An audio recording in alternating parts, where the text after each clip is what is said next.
My name's Darren Garside, Dr. Darren Garside, and I'm a senior lecturer in education studies, and my specialism is philosophy of education. You have to imagine me as a 10-year-old, and I'm probably quite hard to teach. I'm in Mrs. Howard's class. So I'm in her class, and we're all a little bit scared, but also kind of really, fond of Mrs. Howard because she's kind and she's one of the good ones. But I remember kind of art stations, and I remember interesting objects, and I can remember the light coming into the windows and all kinds of, the feeling of what a classroom is like. Mrs. Howard would always read us a story, and she would sit there reading her story.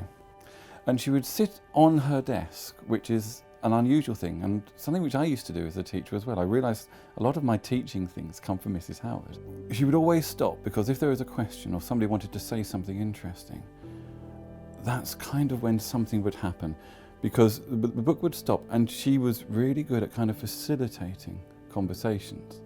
It almost felt like you were part of something, and that you were a part of the whole, and she was kind of making something.